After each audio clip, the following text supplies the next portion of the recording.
अगर हम बात करें आर्य समाज लुड़वा के इतिहास की, तो हमें उस काल में नजर डालनी पड़ेगी जब कच्छ प्रदेश में निवास करने वाली कच्छ कड़वा पाटीदार समाज पर धर्मांतरण का संकट छाया हुआ था और कच्छ कड़वा पाटीदार समाज एक षड्यंत्र का शिकार हो चुकी थी।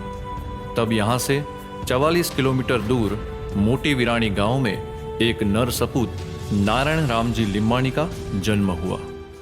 उस समय अधिकांश लोग धन उपार्जन के लिए देश विदेश का रास्ता खोजते थे। इसी उद्देश्य को लेकर नारायण भाई को भी मुंबई का रास्ता चुनना पड़ा। मुंबई में एक घटना ऐसी घटी कि नारायण जी सच्चे संस्कार की खोज में लग गए। तब उन्हें आर्य समाज का रास्ता मिला। आर्य विद्वान सन्यासियों और स्वामी दयानंद सरस्वती लिखित संस्कार विधि से उनको सच्चे धर्म एवं संस्कारों का ज्ञान हुआ और उन्होंने देह शुद्धि प्रायश्चित करके सनातन वैदिक धर्म का अंगीकार किया। उन्होंने अन्य 6 साथी मित्रों के साथ पवित्र गोमती नदी में स्नान करके वैदिक विधि विधान से यज्ञोपवीत धारण किया। इस घटना की खबर कच्छ कड़वा पाटीदार समाज मुंबई और कच्छ में वायु गति से फैल गई।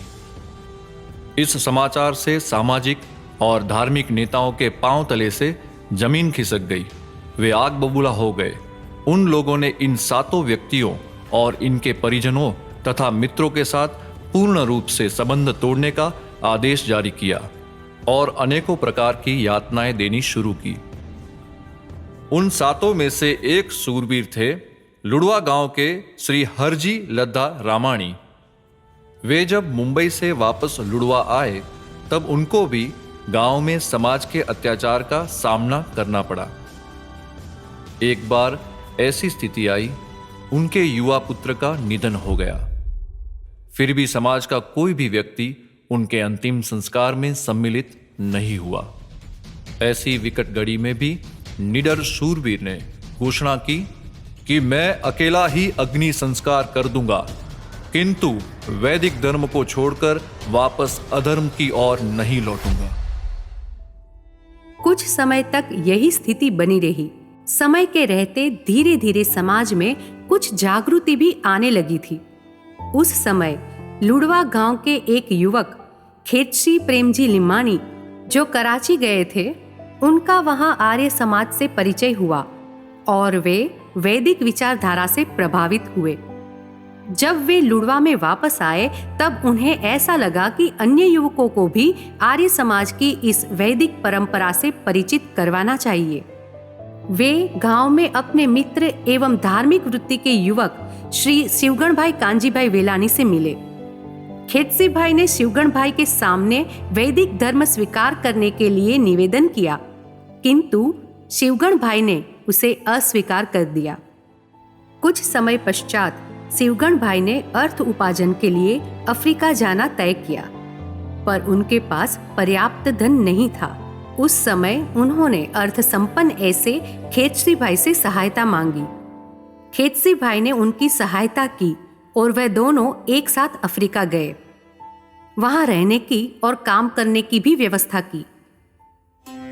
कुछ समय बाद दीपावली का पर्व आया और उस दिन खेतसी भाई शिवगण भाई को लेकर एक सभा में गए। वहां जाके देखा कि वहां हवन हो रहा था। बाद में विद्वानों के प्रवचन भी हुए। उससे शिवगण भाई बहुत ही प्रभावित हुए। खेतसी भाई ने उनसे कहा कि यही है वह आर्य समाज संस्थान जो सनातन वैदिक धर्म का प्रचार करती है। फिर दोनों प्रतिदिन वहां जाने लगे। कुछ ही दिनों में शिवगण भाई आर्य समाज के रंग में रंग गए। शिवगण भाई को आर्य समाज से परिचित करवाने का खेतसी भाई का उद्देश्य पूरा हुआ और वे वापस लुड़वा आ गए। अब शिवगण भाई ने पूर्ण रूप से वैदिक धर्म को अपना लिया था। वापस आने के बाद शीघ्र ही उन्होंने एक कमरा किराए पर लेकर लुड़वा के युवाओं को इकट्ठा करके उनको समझाया और यज्ञोपवीत धारण करवाई। उनके इस कार्य का गांव वालों ने प्रचंड विरोध किया। सामाजिक सभाएं बुलवाई, पर शिवगण भाई अपने निर्णय पर अटल रहे। उसके बाद गांव वालों ने बड़ी समाज की सभा बुलाई और उन पर जनेऊ उतारने और वैदिक धर्म को छोड़ने का दबाव डाला गया। तब वहां पर शिवगण भाई ने कहा, इतिहास में ऐसे बहुत से उदाहरण मिलते हैं जिसमें मुसलमानों ने हिंदुओं की जनेऊ उतारी हो, किंतु ऐसा एक भी उदाहरण नहीं है जहां हिंदुओं ने ही हिंदुओं की जनेऊ उतारी हो। पता नहीं आपकी रगों में किसका खून दौड़ रहा है। ऐसे अपमानजनक शब्द सुनकर वहां उपस्थित लोग बिना भोजन पानी के ही अपने गांव की ओर चल पड़े। मध्याह्न के समय में बिना भोजन के समाज के सम्मानित लोगों का इस तरह चले जाना शिवगण भाई को उचित नहीं लगा। दुखी शिवगण भाई ने अपने चाचा से प्रार्थना की कि वे सभी को वापस बुलाए। चाचा जी ने पुनः सभा बुलाई। शिवगण भाई ने सबसे माफी मांगी और कहा कि मैं आपकी सारी बातों को स्वीकार करूंगा, पर इस तरह बिना भोजन किए आप सब न जाएं। उनकी यह विनम्रता को देखकर सभा के वरिष्ठ व्यक्ति खड़े हुए और उन्होंने कहा कि भाइयों, शिवगण एक संस्कारी लड़का है। उनका धर्म आर्य धर्म है। उनके विवेक और संस्कार से समाज प्रभावित हुई है और शिवगण को जनेऊ धारण करने की अनुमति देती है और साथ ही ईश्वर से प्रार्थना करते हैं कि ऐसी उत्तम संतान सबको दे। इस निर्णय के पश्चात सभी ने सहर्ष भोजन ग्रहण करके विदा ली। इस तरह लुड़वा में आर्य समाज का शुभारंभ हुआ। इस बात को आज लगभग 96 वर्ष हो चुके हैं, परंतु उस समय और परिस्थिति के चलते लोगों का विरोध कम नहीं हुआ। इस बीच आर्य समाज भवन को आग की लपटों का सामना करना पड़ा, जिसके कारण अनेक साहित्य और जरूरी दस्तावेज जलकर राख हो गए।